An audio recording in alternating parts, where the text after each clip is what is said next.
relisted freak!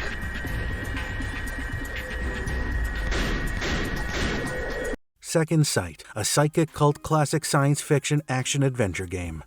Hey, what's up my gamer friends? Today we are calling out all sci-fi and adventure stealth fans, and especially old-timer gamers who remember playing this classic on their PS2 or PC back in 2004. Today, we are discussing the game Second Sight. 8 years after it disappeared from Steam, the cult classic psychic game Second Sight has been relisted on the platform. A tiny statement has also been added to the game's Steam page, stating, and I quote, "A past jewel has made its way back online on Steam." As a result, it suggests that the series may be explored further in the future. Second Sight was originally pulled from Steam in December 2012, citing legal concerns as the reason. The original proprietors of the IP, Codemasters, have never commented on the game's withdrawal, but legal complications are thought to have arisen as a result of Crytek's acquisition of the developers Free Radical Games in 2009. Following THQ Nordic's acquisition of the game's rights in 2018, the game has now been re-released on Steam, bringing the game's long absence from the store to an end. Second Sight is a third-person shooter game with psychic abilities such as telekinesis and healing. It was well received by critics, but after its publication, it sank into obscurity.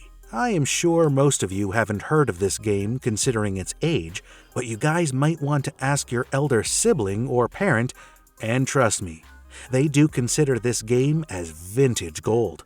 You'll wonder why it took so long for the creators to include psychic skills into video games while playing this game. To be fair, it's been done before, but never quite like this. Second Sight is unique among all games in how it combines psychic abilities to survive hazardous opponents and complete difficult riddles. So, without beating around the bush, let's get straight into the plot. So sit back, guys, and enjoy. They were people! Suffer the little children.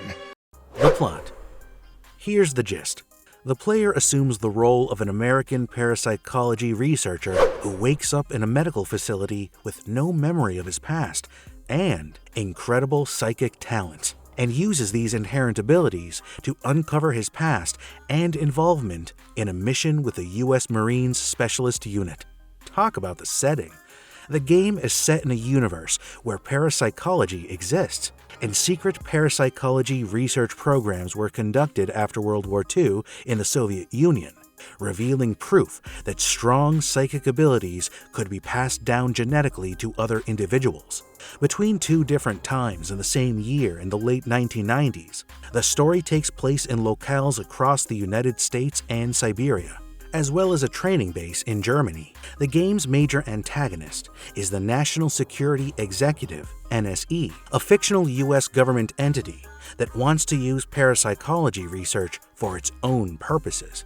So you'll play as John Vatic, an amnesiac as mentioned before. John awakens in a government building, bloodied and bandaged, and after an unusually extended coma, John slowly realizes that his mind is brimming with all kinds of psychic coolness, despite having no idea where he is or even who he is.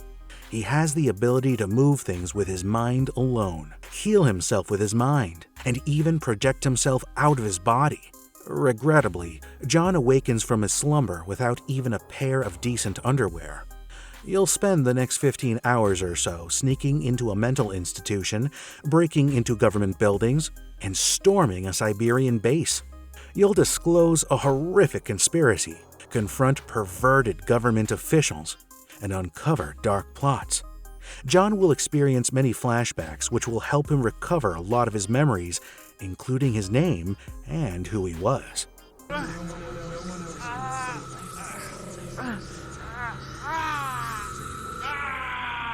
In one of the flashbacks, he recalls being recruited by the Pentagon 6 months ago to aid Winter Ice, a special squad of U.S. Marines led by Colonel Joshua Stark and his psychic advisor, Jane Wilde, in an important assignment. The task force had been given orders to travel to Siberia in order to recover Viktor Grienko, a prominent Russian scientist who has undertaken substantial parapsychology research and was seeking political asylum in the United States. Back to the present, Vatic acquires access to the facility's patient records, only to discover that Wilde was killed in an ambush by Russian troops while on the mission. The game employs a clever and excellent narrative method that tells two connected stories simultaneously. Every level will take you back 6 months to Vatic's participation in Operation Winter Ice. The way the game feeds you small snippets of backstory as you go through the current events produces a compelling plot that piques your attention and makes you want to understand more about what's going on. One of the most fun parts of this game is discovering new abilities. It is such an important element of the game that we'll keep it unclear because we are nice and we don't want to spoil anything. I'll say there are 5 primary skills in the game, each of which evolves with time. Within the first 3 levels, 2 of the most useful skills, healing and telekinesis, are revealed. Telekinesis is useful for opening doors and flipping switches, and healing is there for, healing.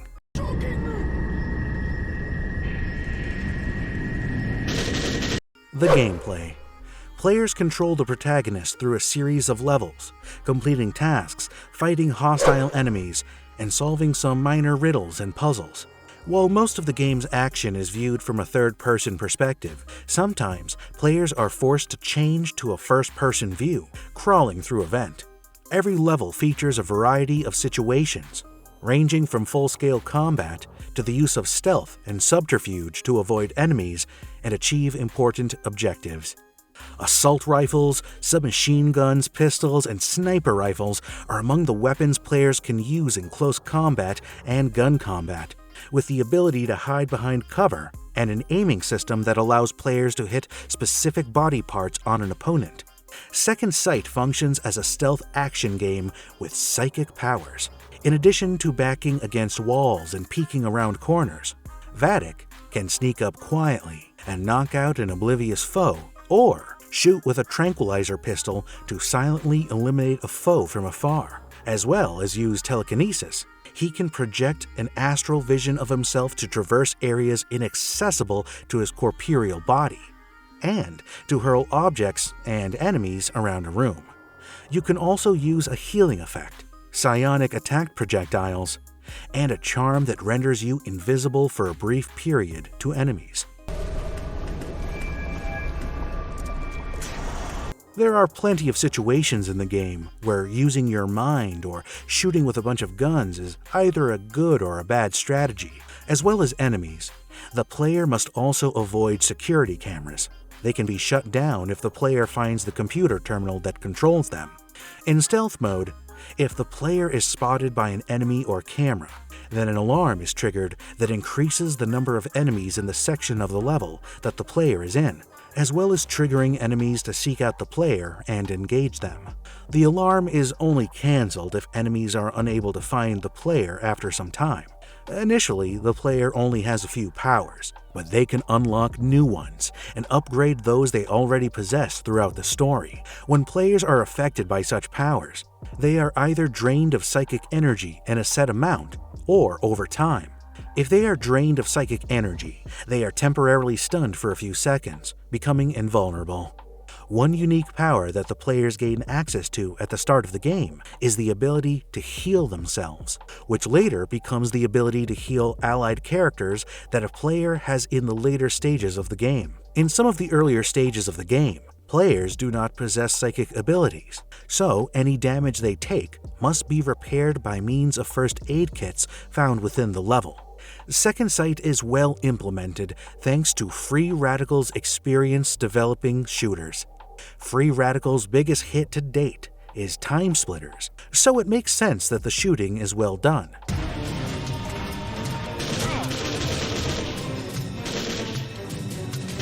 In addition, the sniper rifle effect appears in the lower right corner instead of switching to a disorienting first-person view. There's a lot of fun to be had with the psychic powers in both puzzles and combat, but the game lets you fall back on good, solid firearms if you prefer. It's not all shooting and mind zapping in most of the game's 17 levels. The game features several levels with buddy mechanics, in which you fight with one or more friendly non-player characters. In one of these levels, you even get to protect a member of Winter Ice who has gone insane. The player uses computers numerous times throughout the game, and Free Radical has created a simple graphical interface for them that lets him read emails, copy files to disk, control doors and security cameras, and even play a handful of rudimentary arcade games when the time comes. This may appear insignificant, but it's a lot more satisfying than simply walking up to a terminal and pressing the Use button. A lot of the puzzles are the vintage standbys like throw a switch or move an object from point A to B, but the creators of this game often find innovative ways to include your psychic abilities into the solutions, which keeps the game fresh.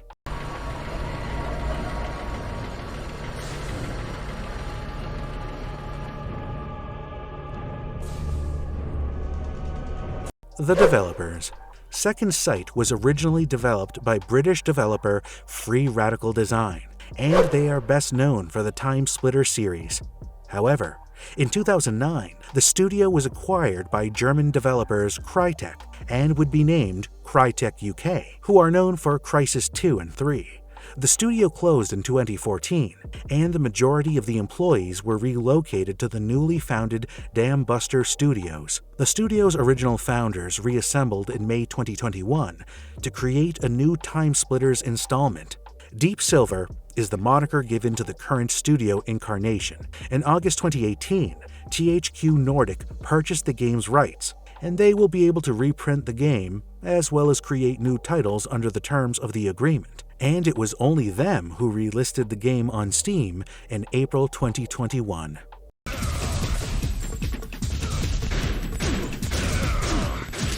Our final thoughts. Second Sight contains several interesting concepts, but it also has significant flaws. Things have a rough edge to them in general. The enemy's artificial intelligence isn't particularly bright. At times, it's unrealistically easy to evade foes after an alarm that has been sounded, while at other times it appears as if you've been caught for no reason. Objects will occasionally continue to move indefinitely or pass through walls after you've bumped them, and the physics model is functional but shoddy. None of these flaws stand out enough to detract significantly from the game, but when taken together, they do. But we must also consider that this game was developed in the early 2000s, when technology and engines were not so evolved. If you've ever played any of the Time Splitters games before, you'll notice a lot of stylistic parallels in Second Sight. Character models are primarily to be held responsible, as they have caricatured, cartoon-like qualities that give them a lot of personality, especially in the numerous cutscenes. The characters' expressive facial and bodily motions really bring them to life. They emote incredibly well, with an overdone style that's compatible with their attributes.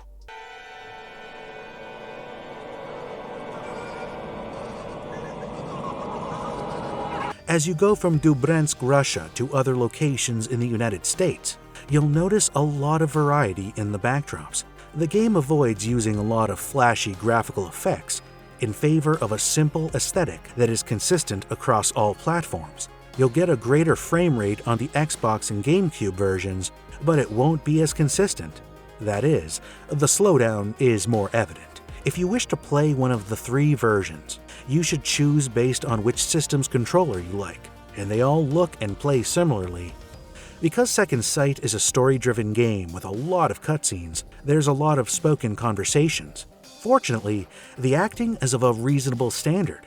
Some characters sound more natural or appropriate than others, but overall, this sounds like something out of a typical animated series. In the places where it succeeds, in lending a slightly dark air to Vadic's rushed pursuit for the truth, the music is quite good. The sound effects are brilliant as well. Because there really isn't a frame of reference for what they should sound like, the creators deserve extra credit for making them seem so convincing.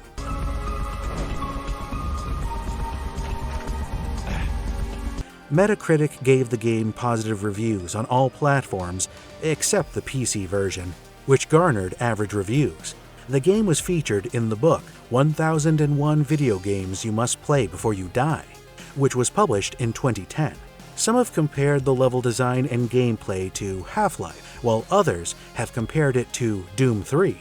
But to be honest, it has been 18 years, and there are very few games that can be compared to it. Yes, it is quite unique. In conclusion, we would like to say Second Sight is a solid single-player adventure game that demonstrates Free Radical's versatility outside first-person shooters. It has problems, and isn't very long or playable. You'll probably finish it in 12 to 15 hours with little motivation to go back, but it's entertaining while it lasts. So, let us know what you thought of this video, and which additional games you'd like us to talk about in the comments area below, and don't forget to like, share, and subscribe to our channel. Signing off, and we hope to see you again the next time.